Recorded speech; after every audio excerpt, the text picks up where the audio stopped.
Yeah, but if you already, oh, we're live. Yeah, so I'm going live on my page, and I'm gonna see if I can share it to the uMu group, because when I just click for the group, it's clicking, but it's not going. Okay. Will you be able to share like real time? I believe so. Yes, sir. All right. Let's see what we got going on. Right.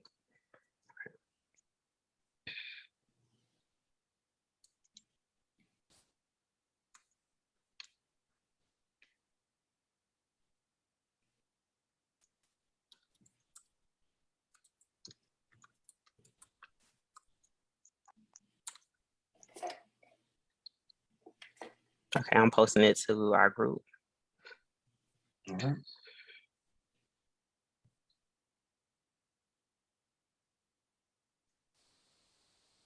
All right. Can you see it? I can see it when I play. All right. Well, looks like we're live. We're Good. live. I'll press on. All right. What up, uMu? Thank you for tuning in for yet another one of our very special Facebook Lives. We have a very special panel for y'all this evening. But before we get into that, I want to take a quick minute to introduce my fellow admin. Say what up, Kiana. What's up? What's up, everybody? All right, all right. And as usual, before we get into our panel, I'd like to take some time to kind of go over our disclaimer. So all of the views and opinions expressed here this evening, this afternoon, or this morning, whatever time zone you're in, are our own personal views and opinions and do not represent the Air Force or any other DoD organizations or our official positions. So with that, I'm gonna turn it over to Kiana. All right. So over these last couple of months, we've had a lot of conversations with different leaders. And so one in particular is when we had a discussion with Chief Master Sergeant Kimberly Pollard, who is the NASIC command chief. And so during our conversation with her, she kept referencing a word or a phrase, which was crisis leadership. And this was actually a course that she took on her own accord when the pandemic kicked off. And so as a result of that, I've taken a couple of those courses, and I felt like it was very imperative for us to have this type of conversation. And we came together and we wanted to get some very influential leaders that are very active within uMu to have that conversation with us. So without further ado, Black, introduce who we have with us All today. right. So, like I said, we got a very special panel. A lot of these names are real familiar to a lot of people out there watching. So, first, I'd like to introduce Chief Master Sergeant LaTrise Russell. Chief Russell is a Command Maintenance Training Chief at Headquarters AMC, Scott Air Force Base, Illinois. Thank you, Chief, for joining us. Say what's up to the people. Taking myself on mute so that way I'm not technically challenged this time. But hey, how everyone's doing? Thank you guys for having me on. I look forward to our discussion. So let's get started. Well, thank you, Chief.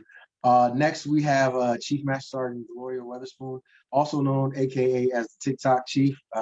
Chief Weatherspoon is a senior enlisted advisor at the Defense Equal Opportunity and Management Institute at Patrick Air Force Base, Florida. Say what's up, Chief.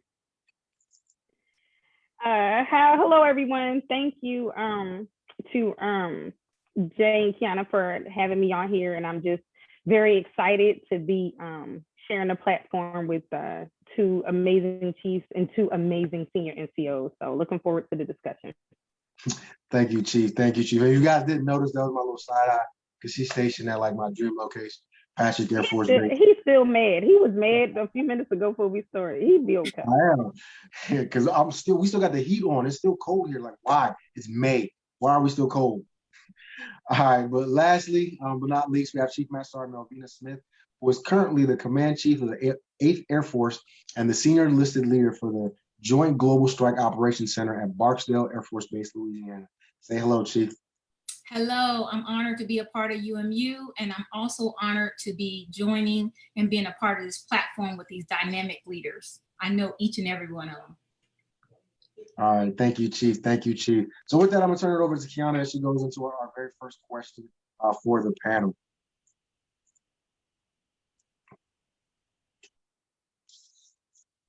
Okay, our very first question, we're going to kick it off, is when you hear the term crisis leadership, What does that mean to you?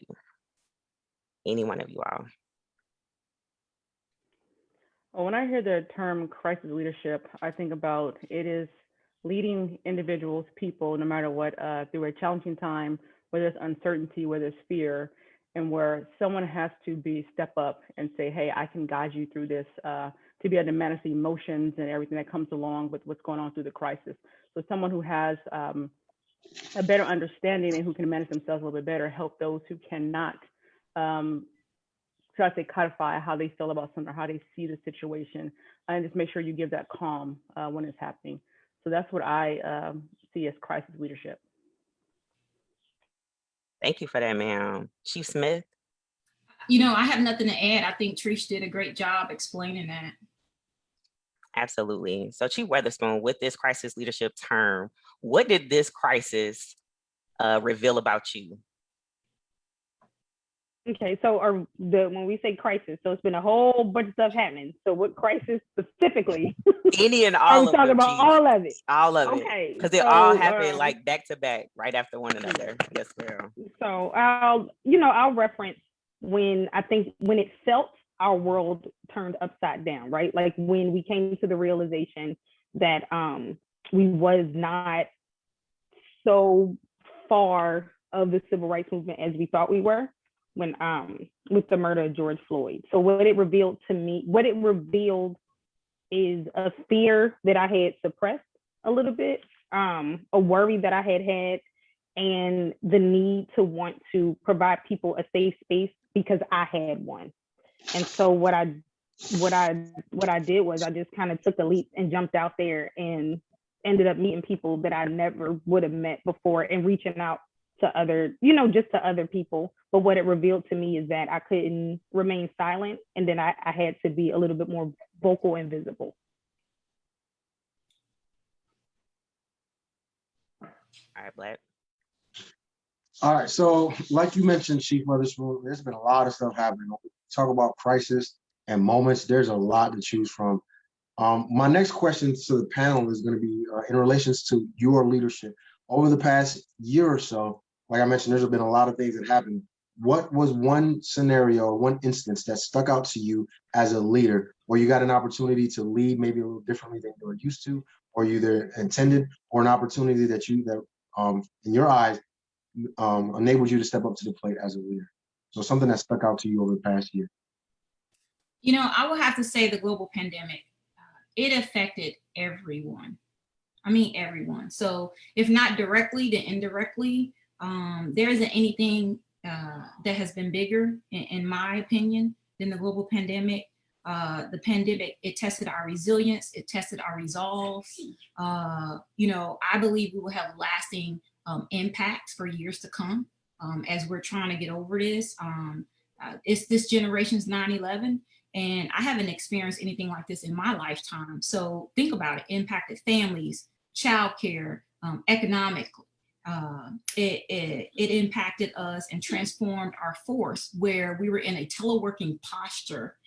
It impacted schools. So kids went to school virtually. The churches went virtual. Our airlines were impacted. I was walking through the airport. It was bare. No one was sitting next to me at all. I was wearing 2 masks. I still do that sometimes. It impacted transitions, retirements, promotions, everything that we care about. It impacted BMT. And so I can go on and I can go on, but unfortunately, let's talk about the individuals that lost loved ones during the hardest time of their lives. That couldn't be right there by their sides. And my prayer goes out to them. But as an Air Force, we literally have reset. There was no blueprint for what we've experienced or how we've come out of it. And fortunately, we were able to execute the mission and innovate even during this time. And it's because of who we are and the caliber of people that's a part of this Air Force. Thank you, Chief. And I think too, for us to have to become less selfish, because like in my organization, I have a lot of people who are like 60 years old and above. We have about an even balance with some of our civilian counterparts. So we had to really adjust how we did business to make sure that they felt safe and that they were safe. And we're actually still on telework. Since we're a schoolhouse, we're training virtually. So some of our instructors go in to the building, but some stay home because they have childcare issues. They have children who are virtual learning. So we really had to, I think, get out of a very selfish posture. For me, I have big children, even if my kids were, not if my children are e-learning, but they're big enough to kind of take care of themselves. So I could go in, but I still had to think about my teammates who had smaller children. And then some of our older civilians who they had health issues that we didn't even know about until this came about. So I think it right sets your moral compass a little bit, because you can't only just think about yourself. You have to think about those around you in a different manner. So it had its I think it's, oddly enough, I think it had maybe some positive impacts, because we had to think differently and move differently and be differently almost. So Well, thank you for that, Chief. And it also forced leaders to look at, as Mel and Glo said, it forces us to look at the things that we're doing that are the nice to do's, the ought to do's, and especially meetings. Can the meeting be held virtually, or is it something that can be handled with a phone call, a text message, or something like that? But it did force us to look at not only yourself, but look at your personnel, and first look at childcare and how we actually treat and interact with our folks. And we got to see the individuals who are doing the work, like your junior airmen. Those are the folks who are doing the work. So that it really shows how much we need them versus your upper leadership personnel. Yes, we take phone calls, meetings, and we make decisions, but it really takes our junior enlisted and our NCOs to actually do the work. And we had to adjust our work schedule for them because they have families. So we have to look at them taking care of their families. We can't say we're about people, but then, well, I don't have childcare, or childcare is closed. So what's going to happen with that? Well, you know what? You're going to have to stay at home and take care of your family first, because honestly, the mission will continue to keep moving. We'll find a way to make it happen. So we did have to stop looking at ourselves as far as having meetings and doing those nice to-dos, and focus on what should we really be doing to take care of our folks. We want people to be resilient. We want folks to, love coming to work. We want to say we love our folks. We take care of airmen first, mission always. Well, let's put that to the test right now and see how we're doing with it. And that's what the pandemic forced us to do, is to actually look and take care of our people and not just say that we want to take care of our folks. Well, thank you, Chief. To kind of piggyback off what Chief Smith mentioned as far as innovation, I think that was what stuck out to me the most over the last year and a half, was the innovation aspect. We got into a portion as the ALS team where we had to redesign how we did learning, how we did PME. So giving my team just that objective and letting them innovate was probably one of the areas that stuck out to me the most. And even myself, there was a lot of opportunities for innovation and growth, and watch the next generation of leaders come through and make those decisions and help us out. Some of us out was really enlightening for me. Well, isn't this platform part of innovation? So all the platforms that came up, Quarantine University, uMu, I can keep naming them, but that's innovation. And that's us coming up and saying, hey, we can connect even if it's virtually. So that professional development did not stop. PME did not stop. I truly believe innovation is part of our DNA. Sometimes we have to get out of our own people way and let them go. Yes, I 100% believe that. And I feel like if nothing else, the pandemic allowed me to cross paths with certain chiefs where I was like, where y'all been? Especially the three of y'all, I'm like, where y'all been my whole life? I don't know what I did before I met y'all, but it was boring. So like, if nothing else, I'm just glad that we were able to connect even better, in my opinion, especially when it came down to retirement ceremonies and promotion ceremonies, where we weren't even like going to even go, even if the pandemic wasn't happening, but it allowed us to have like more intimate moments and then show like, man, okay, this allowed us to slow down and be innovative in a different way. So I definitely agreed with that fact. How about all levels? I know you have to move on to the next question, but how about all levels, all the way up DOD, where our airmen were able to engage directly with leaders and communicate with them, and then you see policy change just like that. You see policy and guidance based on their input and what was happening. We have to give AFPC some hands up. Listen, give them credit where credit is due, because they were on top of that. In the stop movement, PCSs, just changing with time and watching what was going on and making sure people were safe and healthy. That was priority. So making priority. Yes, absolutely. And I will say, because y'all know I'm in a non-governmental organization, I will say we got to watch every service and what they did, and by far, the Air Force was miles and miles ahead of everybody else. We were setting the pace, and everybody else was following suit. So, yes, thank you for that. Definitely, thank you for that. So we do have our Facebook going. Although we are on Zoom, we do have our Facebook Live that's going. So if you are up there, please, let us know where you're actually chiming in from. And if you have a question between Black and I, we will make sure that we try to vet it into our conversation with the chiefs. Go ahead, Black, to the next one. So we actually do have a question from the Facebook Live from Sergeant McCoy. His question it relates to leadership and the pandemic. His question was, did the pandemic change your perspective of some of your peers and their ability to learn, positive or negative? I'll go. Yes. It's easier to be disengaged and uninvolved when you are at home. So I had levels of disappointment. However, thankful for Zoom and FaceTime, I could do some sort of virtual face-to-face, but we realized that those leaders in our organization who were disengaged anyway, it manifested differently, where you're talking to senior NCOs and they haven't heard from their supervisor in a month, in 2 months. So it revealed, just a lot of laissez-faire leadership styles in our organization that we had to kind of wrangle together and right set. I'll say I've seen a mixture of the two. It's shown those who I say disengaged, and then it shows the ones who are looking for innovative things to do to engage their folks, whether it's Teams, meetings, Zooms, playing games. Like we do a morale event, once a month, because it is different not being engaged with everyone. But it also shows you who knows the information and who does not know the information. I think that has been the biggest thing. If you can ask a question and leaders like, I don't know. Well, how engaged are you with your individuals? Well, let me get back with you. It just shows that maybe you weren't as involved with your personnel as everyone thinks you are.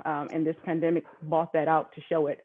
But then on the flip side, I've seen some folks who they're on it, and they're folks are like, hey, Chief, I think we should do this, or let's keep, the rhythm going, and let's talk about these things. And some of my peers reached out and was like, hey, what are you doing within your branch to keep things going on? Because I'm doing this, or I'm going to try doing this, or I see these shortfalls. So I think it was just a mixture of the two. And then after a couple of months of people getting used to, hey, this is going to be our new normal, because we've been teleworking for a year and 2 months now. They kind of caught on to those practices and were like, hey, let's have these, let's talk within each other to see what everyone's doing, so we're beneficial and effective for everyone that we come in contact with. So it's been a mixture of the two for us. All in all, I honestly think the teleworking has been great. You get a lot of things done, and it helps you prioritize, the things that are important, or the things that just are thrown at you. Hey, Sergeant McCoy, that's a great question. I'm really thinking it through. Did it change my perspective of those that I lead with? It didn't. It didn't change my perspective of them. The reason why is because we huddle so much. We communicate, we sync up. And so what one did not know, the other shared with them. There was no judgment. Why? Is because it's crisis. It's a trying time. Everyone handles crises differently. And so some people have to step back and reflect and think through the next step. And so when we synced up, we moved together. We moved out together. So first, I'm going to talk about my peers as command chief. We have some amazing command chiefs. And with our command chiefs, they were, no kidding, covering down on tech training graduates that was diverted to different bases. And now they found themselves 14 days of ROM, and they were getting at it. They were engaging with them, making sure them and their commanders were saying, hey, welcome to the base. We have a team here to provide you whatever you need. So whether it was that or within the headquarters building, me engaging with our superintendents to say, hey, first I'm going to bring you together with EO and mental health. And we're going to talk about this racial unrest. And then we're going to open this dialogue up to everyone else. So making sure we cover down together and synced up before we moved out, I don't think it changed my perspective. It just made us stronger. Well,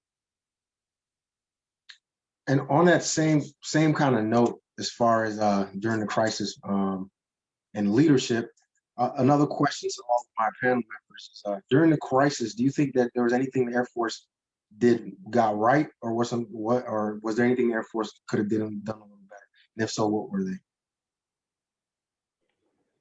I think what the Air Force did right was acknowledging that there are racial disparities, acknowledging that there are some issues, and those issues, although we see them in the civilian world, those issues are in the military as well. You do have folks who have, whether it's sexism, racism, those things do exist. And as much as we don't want to believe, because we feel like we are held to a higher standard, so we shouldn't have individuals in the military who express racism or express extremism and those things. It forced the Air Force, and I think DoD overall, just look and say, you know what, we have those issues, and those issues are starting to bubble over, and people are starting to allow their emotions to come out and to talk about it, because it had to be talked about.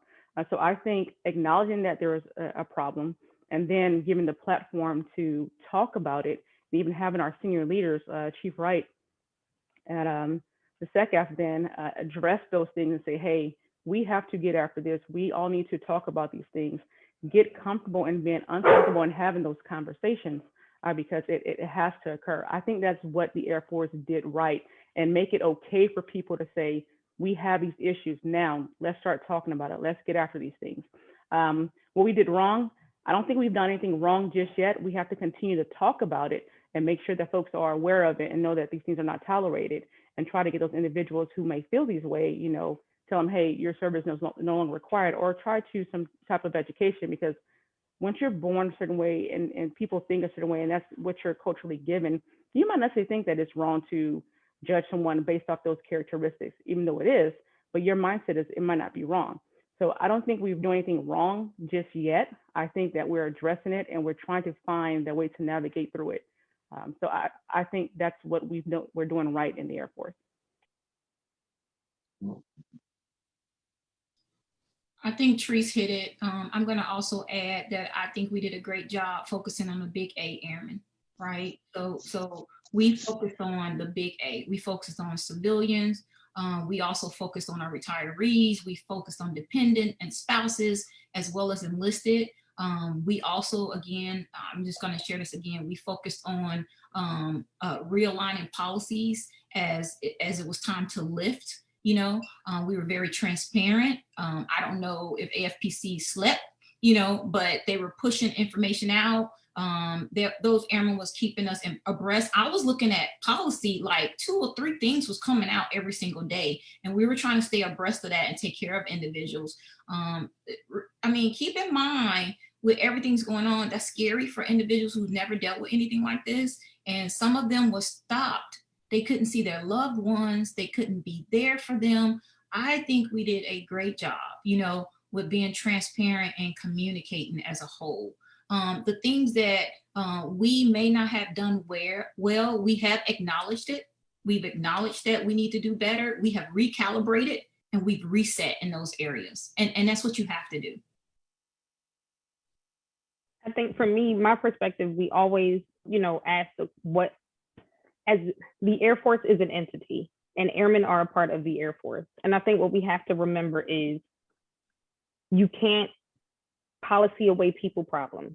What I want us to do as a collective is not place it on the shoulders of our senior most leaders to fix it, when it is incumbent upon all of us to do the work. Our leaders at the highest levels in the Air Force said it is okay to talk about these things, because historically it never was. It was very taboo. You didn't talk about certain things in the workplace. You didn't express yourself.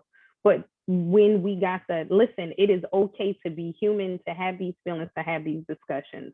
And so again, I don't think the Air Force as an entity did anything right or wrong. I think everybody did what they knew how to do, but we still, with acknowledging, we still have work to do. We still have a ways to go. As I talk to different commanders about their fearfulness of having these conversations even today, and me being able to provide them words of encouragement, but us also remembering that commanders are humans, chiefs are humans, your airman is human, your NCOs are human, your officers are human. Those are the things that we have to remember as a collective force. It is going to take all of us, from our most junior to our most senior, for us to get where we need to be. And as long as we continue to move the way that we are and not take our foot off the gas, we will be. And so that's what I think I want the audience to remember, that people help resolve people problems. The policies help, but we have to remember that when dealing with human beings, we have to continue to, when people come in, for them to have the mindset and embrace the core values as we see them. And the people who are here who just can't, that's where the policies come into place to help those people be the most productive civilians that they can be, because those are the things that the Air Force as a whole don't tolerate. Well, thank you for your responses, Chiefs. As far as from my perspective, I would like to take this opportunity to kind of give kudos to the Air Force, big Air Force, all the people in it. As far as one of the things that I saw that the Air Force got right, throughout my entire career, I've heard the phrase, people are the greatest asset to the Air Force. And I want to say this past year is one of the first times I've actually seen decisions being made based on the people, like based on how we're going to adjust. When it came to things like being able to leave the local area, I felt like most leaders throughout the Air Force were making decisions based on the people, because they understood that this is a trying time for a lot of us. So whether people were able to go home or not, teleworking and things like that, I felt like the majority of decisions that the Air Force came out with as far as policy were based on the people and not just pacifying policy. Yeah. So let me just add, and I think you said it very well as Gloria. When we talk about the Air Force, we are the Air Force. We're the Air Force. And so when a supervisor goes out and take care of their team members, when you pick up the phone and you call and say, hey, I'm just calling to see how you're doing because I know you're teleworking, we're the Air Force. We create that culture. It's how we show up every day. It's who we are, right? That is us. We are the Air Force. And so that's not just a top to bottom. That's a bottom to top. That's a left to right. We all have to be part of that solution. So when someone says that the Air Force is taking care of me, they're talking about the supervisor.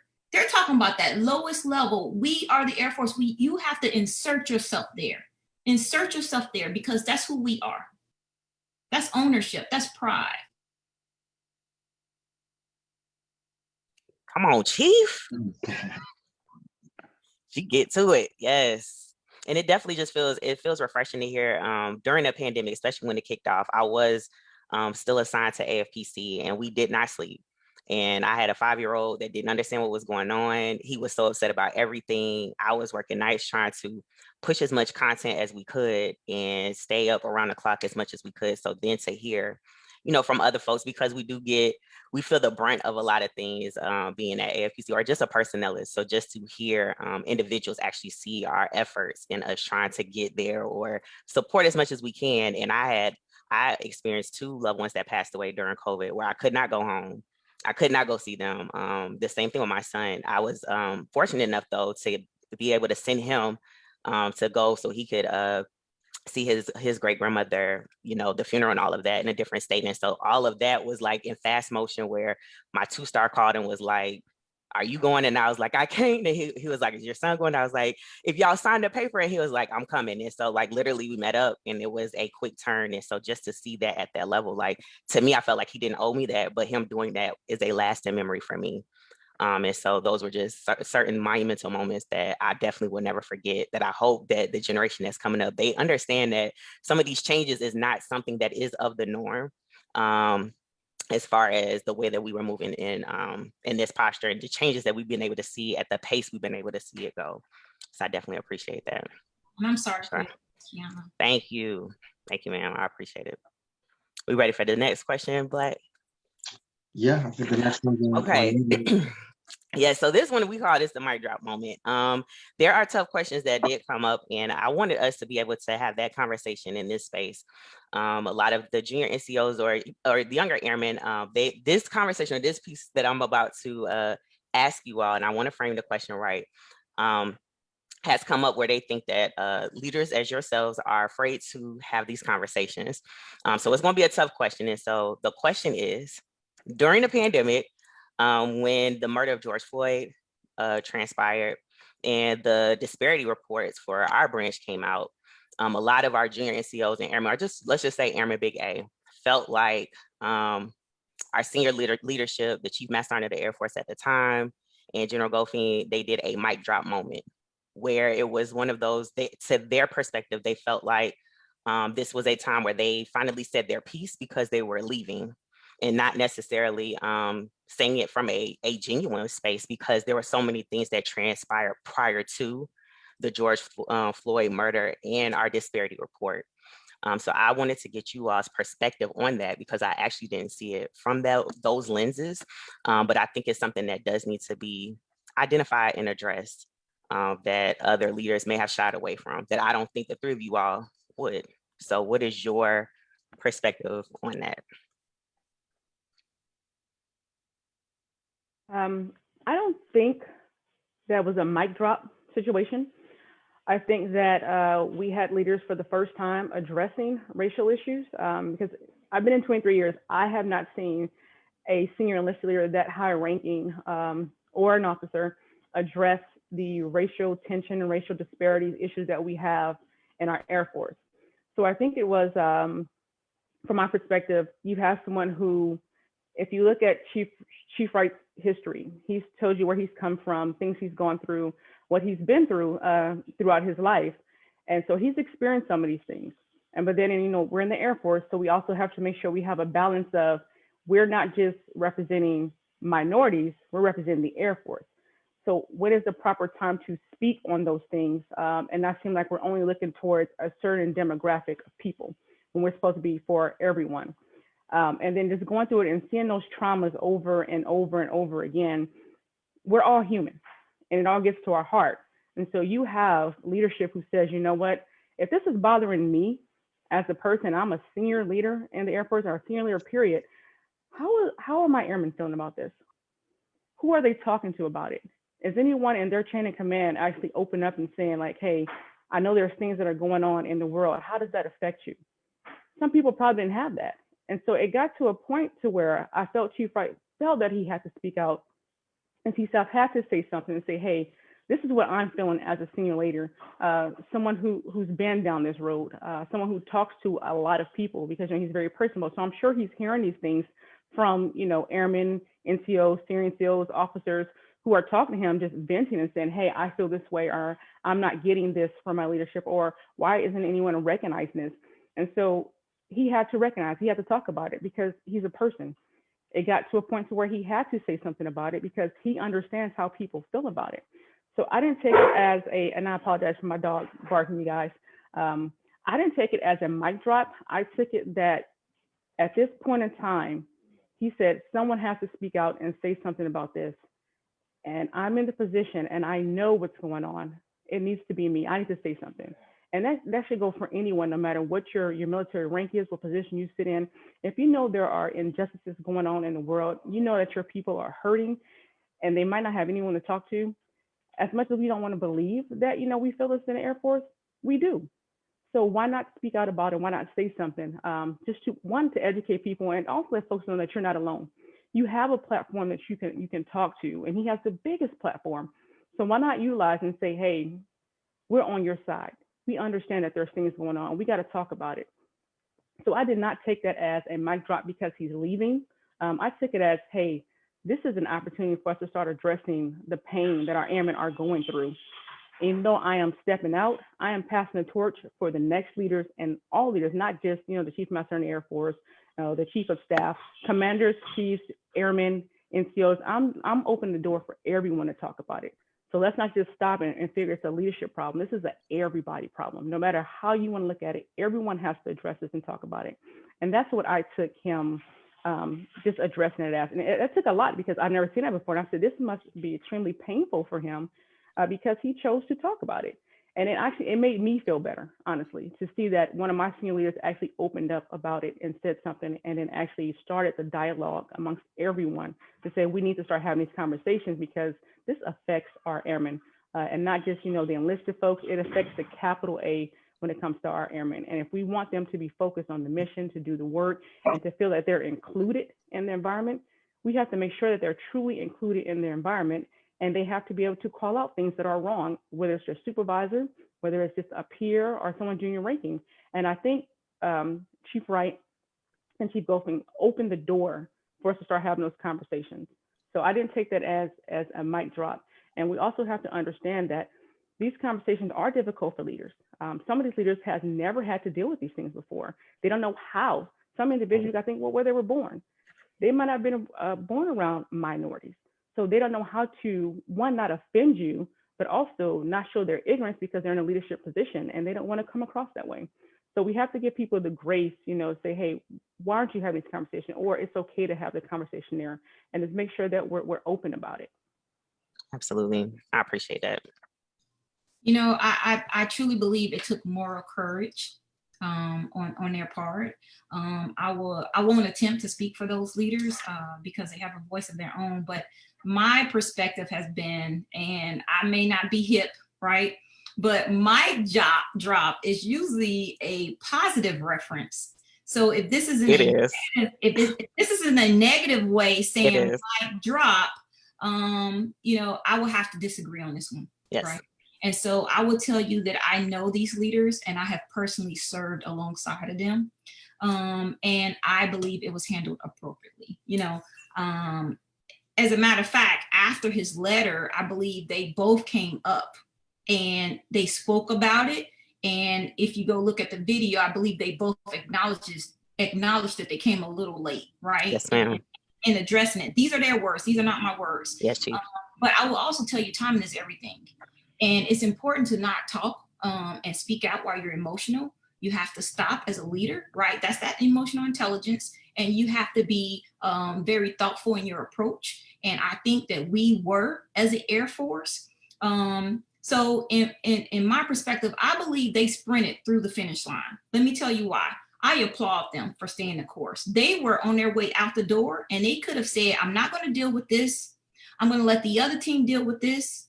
They did not do that. And when they did not do that, we did not lose momentum. We did not lose momentum because they chose not to do that. I believe they chose to acknowledge it and say, we have work to do. They advocated for the change.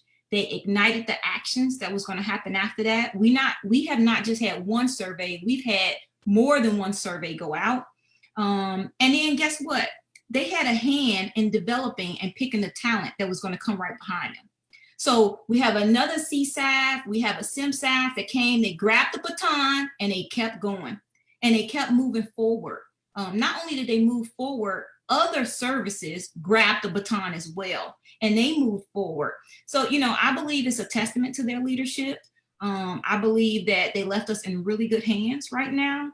And I can imagine them saying this, hey, these are the things that your airmen care about, right? Through that changeover, I can hear them saying those type of things because it takes something to come up online and say, I'm going to address this. And they did not hesitate in doing that, right? They came up online. So I think timing wise, whether we've seen them online or on platforms since then, although they may not be in uniform, they are still serving. They are still serving, they are still leading the way, and they are still advocating for this change right now. So I applaud them. So for me, I looked at that letter as very personal, and like Mel said, like it took a lot of moral courage to pen that letter. And again, with my whole thought process of people being human, we all had to process what happened. Everybody had to process what happened. The protest, how it made you feel, whether or not you had those types of experiences.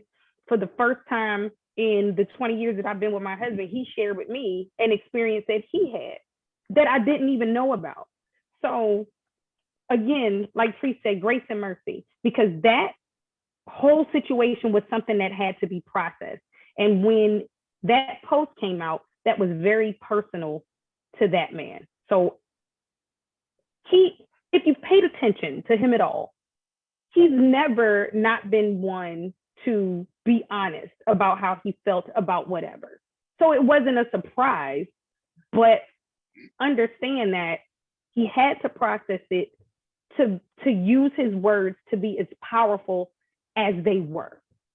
And so to me, anybody looking at it as they just did that because they were leaving was looking for something to be wrong anyway.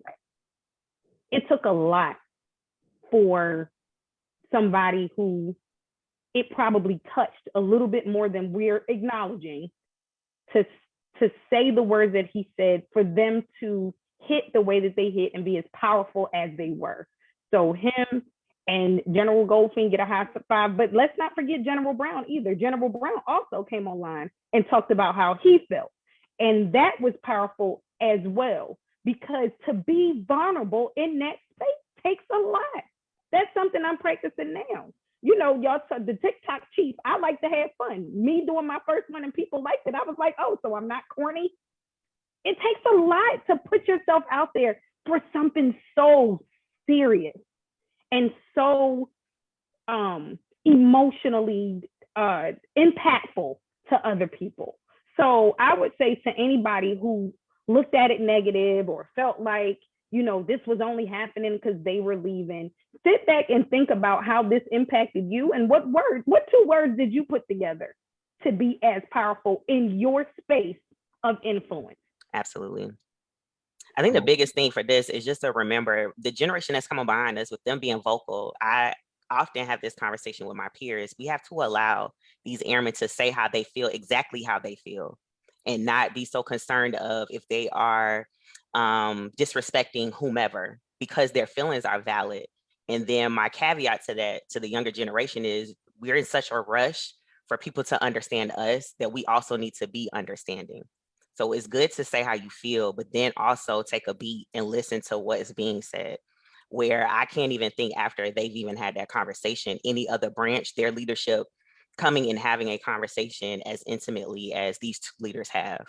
And I think this is, it was so profound, where you cannot fake that type of connection and dynamic that they had, where I'm like, man, if I ever have the chance to become a chief and work with a general officer, I will hope that I have that type of bond where that general officer will trust me or have those conversations with me when it comes down to any of these type of topics.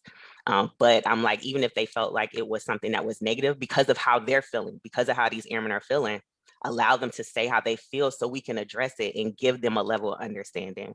And I just knew that the 3 of you all would be able to have that conversation openly and not focus so much on if somebody was being respectful or disrespectful, but just getting an understanding of this generation. They're asking so they can get an understanding as to the why, but not to be necessarily disrespectful. But I know it was from a raw place of emotions because everything was going on. But then as you all speak, I had to take a moment and think about the leaders that I look up to or that I'm close to, where this was hitting heavy for them, where they even had to have, you all had to have a time to like decompress, because you also have to wear the face and you have to be, you know, be all things to a lot of people. But then it's when do I take a second? Because I am a person too. I'm a person first. So I definitely appreciate you all not backing down from answering this tough conversation. And then just to caveat, to allow these airmen to say how they feel in its rawest intent, and just know that they're trying to get a level of understanding. So I don't think we will ever get to that level if we do not allow ourselves to be open-minded and hear those perspectives, right? So we have to stop and listen and seek to understand so that we can have that conversation. We can't listen with emotional, ears. You have to be as a leader, and hopefully, we'll get to other folks who can understand this, that if there's an issue, that person's feelings are valid. And you have to step away and figure, okay, I'm a chief, you offended me. No, you have a concern, and it is my responsibility to listen to you. And I need to weed through your emotions and your feelings to get to the core of what you're trying to say to me and how I can help you to make this better. I never want you to feel like you're not being heard, but that is our responsibility as leaders to take away the emotional ears and then listen to the core of what's being said, what's bothering the person. Absolutely. Black, do you have anybody from Facebook or anything? Before we transition to that, I just wanted to say I appreciate you and I applaud you all, Chiefs, for sharing your perspectives. I share your sentiments. I did not think that was, those leaders only said that because they were on their way out, because even if they were on their way out, another thing that we didn't consider from our level is legacy, right? Those leaders had to consider their legacy, because I don't think that was a knee-jerk reaction. I think there was a lot of thought behind it and a lot of contemplating before they went out there and just spoke. So I applaud them and you all for speaking your minds. We don't have any questions from the from Facebook as of right now, but I'll transition into our next question, and that kind of ties into leading during the crisis. So the question is, how do we shift our mindset from managing the response to being out in front of the crisis and leading during this time of crisis? So how do we shift the mindset from managing, from pretty much trying to play catch up, to leading and trying to be innovative and be on the forefront?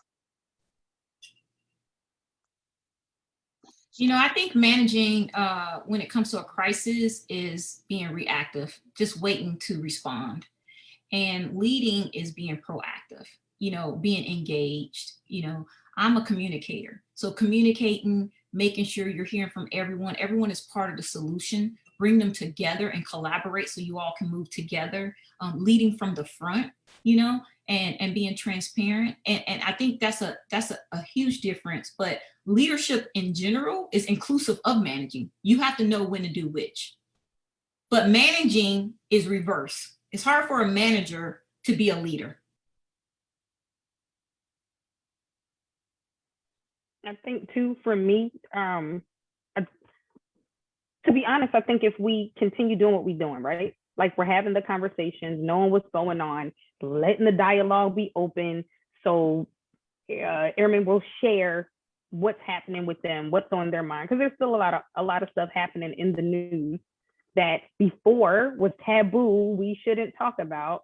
But if we are starting to be able to have these discussions and just kind of just remain engaged with them, everybody's not going to sit on Facebook and just to see what they see or always watch the news. I don't always like to watch the news. Sometimes I like to watch Basketball Wives and not the news. So maybe I'll miss some things. But if it's open in the organization and we're talking about these things, we can talk and get things open and maybe be aware if something is brewing so you can prepare for the correct response, because you don't want to jump up and act like you have to resolve everything.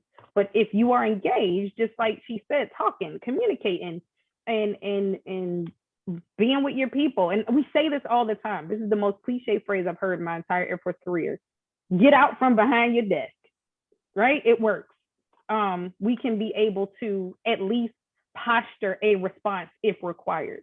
But if we continue to foster this inclusive environment where we're talking, getting to know each other, being able to share perspectives without it boiling over, then you know you could just have your response on the shelf and never use it, because airmen will solve their own issues at the lowest level amongst themselves. I think we have to make these things a cultural norm, and it has to start from the very beginning when individuals come into the military. So from basic training to tech school to their first duty station, it should be an inclusive environment. It should be a place where individuals know we can talk and we keep the dialogue going and knowing what things are acceptable, what things are not acceptable, and then just educating individuals, and just the more exposure they have to different people around them, I think that will actually help. And also know who to go to and who you can't talk to about, you know, certain things, or how to talk to them about certain things, and just being open. So I think we're off to a good start right now, but we have to make sure we continue that and not say, okay, this is like a one and done, or this is what the flavor is now, you know, what's going on because it's in the news, it's hot and heavy, everyone, you know, is concerned about it, and not next year or 5 years from now, it dies down and no one talks about it again. We go back to our same, you know, status quo. But I think it has to be a cultural change from the beginning when individuals enter the military, to not think that everyone thinks the same way we do. We understand that, you know, racism is wrong. We understand extremism is wrong. We have to make sure that the folks coming in, no matter what their background is, where they came from, they have to understand how we think as an Air Force and what we will and we won't accept. And then it has to continue on throughout the Air Force career when they get to their first duty station. And you can't have any buddy systems or anything like that. But it has to start that we have to develop a culture, and that's each of us develop the culture.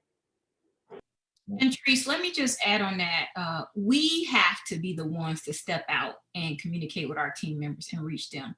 And we can't let social media do it. You know, I I love the platforms. I think they're great and information comes out, but you got to step in front of that. And you have to be the one delivering that message to your team members. If you don't, they will stop coming to you. You will become irrelevant. So when you get the information, you have to step in front of them. You have to share that information with them. You have to find out how to break down barriers for them. You have to find out how that's impacting them. I can go to one airman who's absolutely distressed about what's going on until another one that says, I don't know what's going on, but I'm really conflicted that every store around my neighborhood has gotten broken into and rioted. It's impacting them. What's going on out in society is impacting them. Your job is to meet them where they at and find out what can I do to provide you a safe space where you feel like you can come into work, discuss it, and come down, right? So we can't let social media do that for us. So pretty much now is not the time to hoard information. Right? What do you got, Kiana? I'm glad I'm on mute because I keep, yes, y'all better just go ahead, Chief. So during this pandemic, what type of resources, chiefs, have you all been using, or do you recommend for us to use? Because although we have been in this posture for over a year now, we still are promoting. So we still have new leaders or individuals that's promoting into these newer positions. And so what type of resources, and again, it may be one of those, when I talk to you all, it's like a duh, or it's really that easy, but we just need to hear it from you guys. So what type of resources should we as leaders be looking for, or what do you all use or recommend during this time? I will tell you, I use all resources available. I do. And that's why they're there. The most critical resource we have is our people. So I'm all about collaborating. Voices are heard around the room. If I don't hear your voice, I'm going to ask you to speak up because you're in the room for a reason. But at the same time, if we're talking about extremism, I'm going to OSI. If we're talking about issue with mental health, I'm going to EO and mental health. I'm bringing those subject matter experts around the room with me because that's what they're there for. And guess what? They are ready to assist. They are ready and postured to assist. But on top of that, I'm looking at lessons learned. I'm looking at benchmark. I'm looking at those institutions outside of the military that got it right because that's their expertise. I'm bringing in all those resources and I'm utilizing them. Yes. I think Mel hit it on the head. She had everything. But one thing I would like to advocate for is because some of us have been in this, abnormal conditions for over a year now, that we have to look at, like you said, those who are being recently promoted, step into new responsibilities, come into an installation to where it's not the normal working environment. You don't get to meet the individuals that you will work side by side with. Everything is done over phone. Some people have been promoted into a new rank and trying to figure out how to be a master and how to be a senior sergeant. And that takes a mental toll on individuals. And I more so focus on their mental health. What's going on with them? Do you need to talk to someone? I highly advocate and suggest that if you need to see behavioral health, go see behavioral health. Sometimes it works to just sit there and talk to someone and talk it out. And they might not say anything back and like, hey, do you feel better? You know what? I really do. But utilize those resources because they're there for you.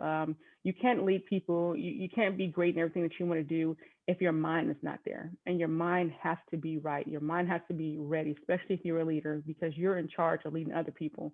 And you don't want your shortcomings to spill over into, your airmen. So I would highly advocate for mental health, behavioral health, and don't be afraid to seek those individuals because that's what they're there for. The stigma needs to go away that I don't want to, talk to behavioral health or mental health because it affects, career decisions. I would much rather something affect an individual's career decisions versus them taking their life because they feel there's no one to talk to or just enter a deep despair and depression because they have no one to go to. So utilize those. Family advocacy, the military family life consultant, those things are good because your kids are going through these things with you as well. And it impacts them as well. And we tend to don't think about, the children. We tend to say, oh, kids are resilient. Kids are resilient because sometimes they don't know how to articulate their feelings in the proper way to say, hey, these things are bothering me. I haven't been able to see my friends, in a year, or, I can't play and we only interact doing PlayStation or however we do it, Xbox. but also look at your children, how this pandemic has affected your children, and also how, the disparities has affected your children as well, and ensure that they're getting the help that they need to, and be able to talk about it and feel comfortable and it's not taboo. I think I don't really have much to add. I'm a big fan of multiple streams of resources, right? So we have our Air Force resources, we have our personal resources, I became a big fan of podcasts. And so they have some podcasts where you listen to it, you're not really interacting with those individuals, but you're getting something out of there, something to remind you, maybe what your purpose is, something to remind you what your mission is. And believe it or not, books. I've become, so I'm not gonna sit here in front like I read. I don't really read. I use Audible. And while I'm cleaning or doing whatever I'm doing in my house, I'm listening to Audible. But I found I've started to lean more towards, meaningful books. I would look for books, read the back cover, try to see if it's something where I think I might be missing. And I've been getting a lot out of those books. And do not forget your tribe or your board of directors. Surround yourself with people that will tell you the truth when you need it. People that you trust, folks that you can be vulnerable with. And so what I just said, plus what everybody else just said, all of those things, there are so many things out here to help us maintain keeping one foot in front of the other and moving on and helping resolve some issues that you may not even have knew you had at the time. So just utilize all those resources because that's what they're there for. Real quick, so Chief Weatherspoon, when you were a part of, there was a different panel that you were a part of. And so one of the questions they were asking was like us being inclusive. So many things that have been coming to light, and we may have certain leaders that may, be nervous about having certain conversations because they don't have the experience. There was an analogy that you used, I would like for you to use real quick up here about the human experience. No. I was like, she might not even remember. So I know I was like, I'd say so much stuff. So I think for me with the human experience, I think to help us to connect with each other, we were talking about the special observance events that we do, that a lot of people don't want to participate in. And so the analogy that I used was those special observance events are designed to help you share the human experience. So if we're celebrating things like Black History Month, that's not just for Black folks, it's for everyone. It's a experience of a collective group of people that have impacted the country we all love so much. So I think keep in mind that the human experience is exciting, it's unique, it's traumatizing, it's all of those things. But we have to remember each human being has their own experience as they walk through their own journey. And if we make a concerted effort to understand those experiences, celebrate those experiences, and be inclusive with sharing our experiences with each other, that could help us build a connection. Yes. Well, she saw it at Disney World. And so when she was walking up and they were like, it was Universal Studios. Oh, okay, Universal. Story, ma'am. Yes, get me together. Universal Studios. Yes. That was where I heard the term human experience. So they don't say special observance or they celebrate all the observances that the OMB tells us to celebrate, but they do it in a manner in which to make people understand this is all of our experience. Let's celebrate it, learn about it, and relish in it together. So it was Universal Studios. That's I love it. That's good. Cool. That was my little point. All right, so we don't have a question from the Facebook Live as of right now, so we'll transition into our very last question. And this is kind of along the same lines as resources as well. So this pandemic is almost kind of like the introvert's dream, right? So if you didn't like people, if you didn't like being around people, this is your heaven, right? So my question to you leaders out there is, how do you suggest that we move past isolation and kind of move towards integration during this pandemic?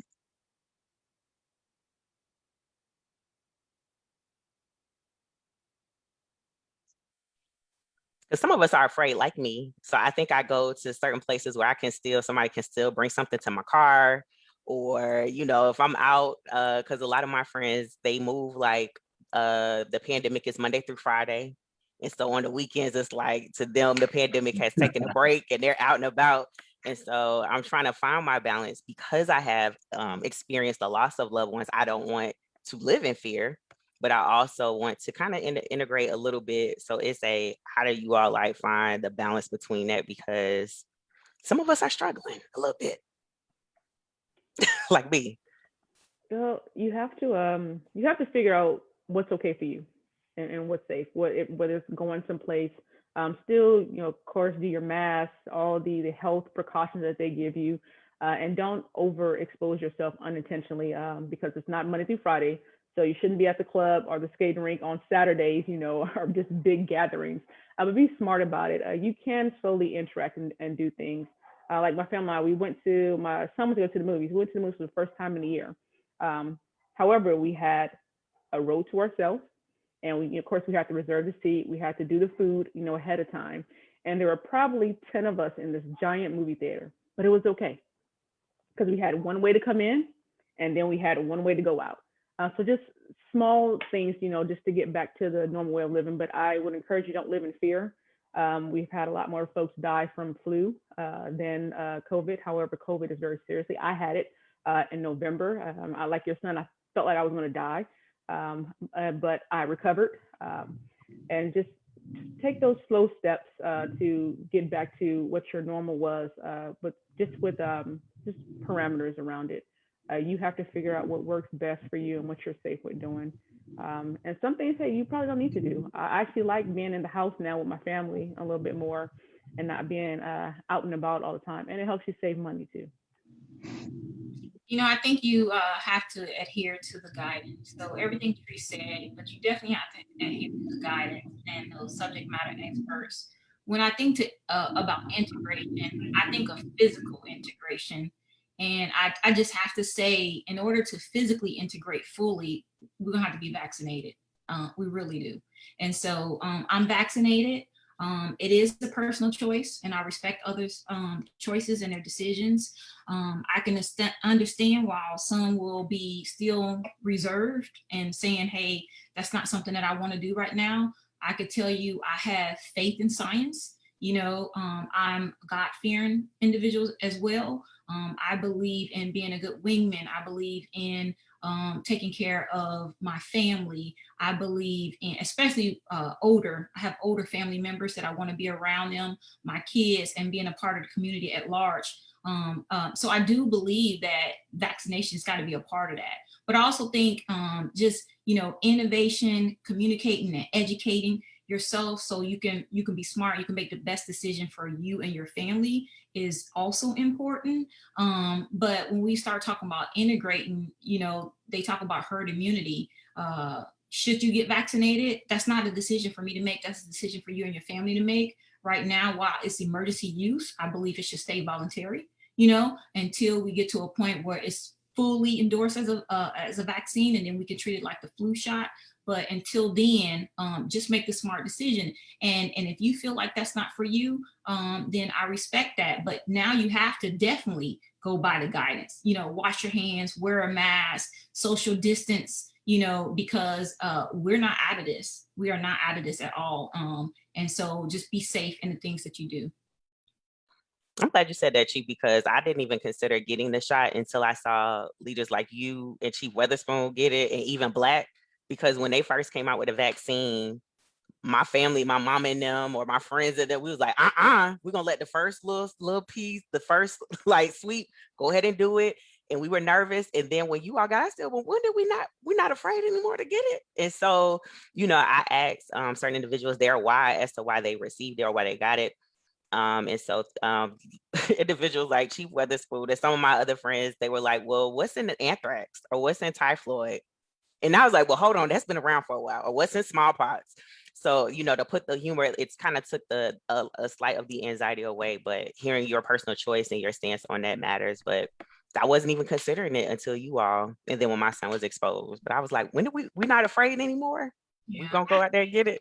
Yeah, I think you got to look at what's proven too, right? Yes. And what's important to you. And so what's important to you, if you say this is my threshold, these many people have to be vaccinated for me to go out and do it, then when that happens, go do it, you know? Yes. And so this is not just for my Air Force family, it's for my family too. I have to educate my family as well, my immediate family, my extended family, you know, aunts and uncles, and, you know, and so that's what comes out of that. But again, I respect others' choices. I absolutely do. Absolutely, agreed.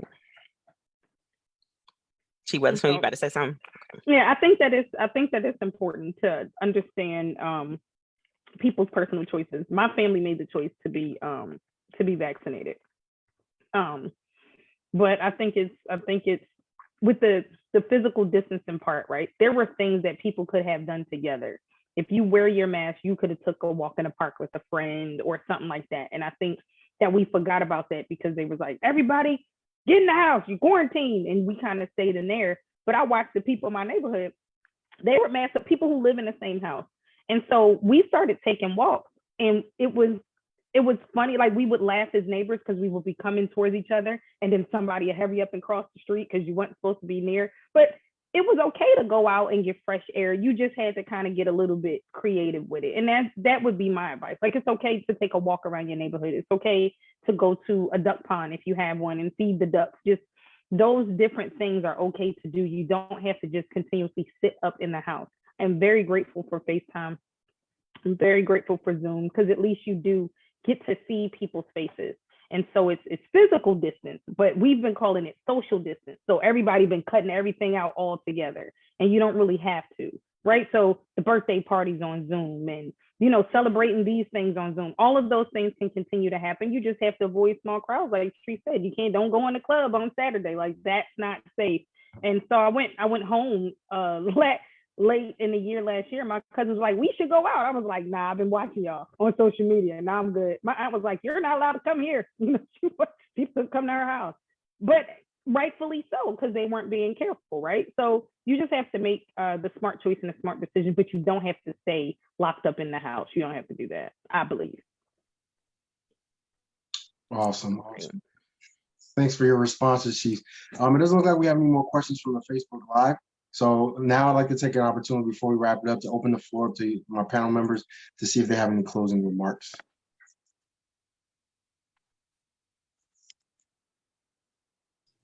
I just want to thank you for the opportunity. This has been great.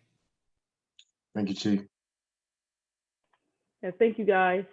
Continue to take on topics that, you know, seems, you know, tense maybe, but I think with those topics that you guys are taking on with uMu, it's topics that folks want to hear about. It's questions and answers that we need to have answered, and to just get a perspective and know that we're not alone with some of the things that we're dealing with. So I thank you both for having me on. I'm honored to sit amongst Mel and Glo and I have this conversation, two dynamic women that I respect and look up to as well. So you guys continue forging strong with uMu and doing what you're doing, because it is making a difference. Thank you, Chief.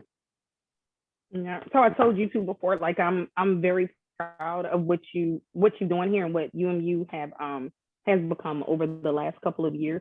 It's become a platform where people really do go to interact with leaders they normally wouldn't hear from, you know, different perspectives, and get a little motivation and insight. And I'm not gonna lie, y'all post stuff out there, I was like, oh, I didn't know that. Let me go look. So it's informative, it's real time, it's relevant, and I'm just really proud of the two of you, and thank you for inviting me here today. And to my two panel members, thank you very much. Because of the pandemic, I feel like I've been able to connect with some really dynamic women. I've been stalking T. Smith for a little while, and she didn't get weirded out when I told her that, so I appreciate that. And I think me and Treese met having a conversation about something else during this time. So I'm just very grateful to be able to be here and share this space with all of you. So thank you. Thank you, Chief. What do you got, Kiana? Any closing words? Absolutely. And so, you know, I'm a little blue on the color spectrum, but I definitely, this was so personal to me. These three chiefs are three chiefs I have never met in real life. However, I feel so attached, and I'm definitely grateful and thankful. There were certain things I stepped out on a limb. I wanted to do more than just push out personnel stuff. And so the first time I braved myself to go Facebook Live, one of the first chiefs in my inbox was Chief Smith. And she was like, "You don't know me." But she was like, she knew individuals who did know me, and she believed in what I was trying to bring to the forefront. And so she said, if I ever needed anything, to definitely reach out. And not only did she do that, but she also allowed me to, be connected to some very influential chiefs. And I just was like, okay. So then individuals like, Chief Smith, I guess I do. And so then Chief Weatherspoon, during the George Floyd murder, there were individuals who were connected to her where she had a space that was open for individuals who needed to vent and talk. And so the first time I came up there crying because my son, one of his little friends, and this is when he was 4, he was told he was going to get killed by a cop. And I'm like, how do I have this conversation with my 4-year-old away from family? And so I'm up there crying. And so Chief Westman was like, "Oh, I know you." And so then my friends were like, "You know her?" I was like, "I don't know her," but she knew who I was. And so from then on, we were connected. And so anytime I needed to connect on the operational side, to connect females with influential chiefs, Chief Russell's name always has come up. And so for me, I'm like, man, if the pandemic didn't do anything else, I'm just so grateful and thankful to allow my paths to cross with some very true leaders who are not just about talking the talk, but they definitely, the follow through is always there. And so I'm just forever grateful and thankful that you all trusted us to be able to have this type of conversation. That's it, Black.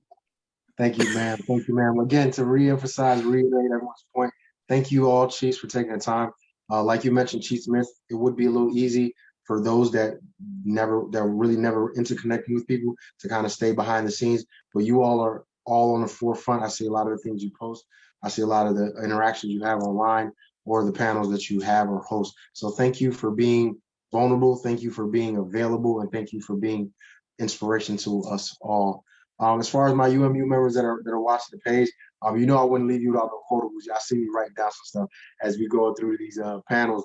So there's a couple of quotables that I wanted to leave you all with. The first one I'm gonna quote Chief Weatherspoon when she says, "You can't policy away people problems." I like that one. That one kind of hit home for me. That was a mic drop moment for me. The next one I want to leave with is Chief Russell when she mentioned, "You can't listen with emotional ears." That was a dope one. I'm gonna write that on my whiteboard, and I'm gonna share that tomorrow with some of the let's do this. You can't listen with emotional ears. That's a big one for me. And the other one I have is from Chief Smith, where she says, "Leadership is inclusive to management." So just because you're leading doesn't mean you're not managing. So leadership is inclusive of management. And the last one again is with Chief Weatherspoon, where she says, "You gotta get from behind her desk." So again, with this COVID stuff, it's easy for folks that aren't into people like that to kind of go into their shell, but we have to get from behind our desk and from behind our screen. So although a lot of the interactions are forced via screen, but I'm telling you what, I'm about zoomed out. So I enjoy the regular conversations. Again, thank you all. And again, we always like to close with, if there's something you'd like to see us do better, let us know. If there's a panel that you would like to see us host or be a part of, reach out to the admin and let us know. With that, have a good one.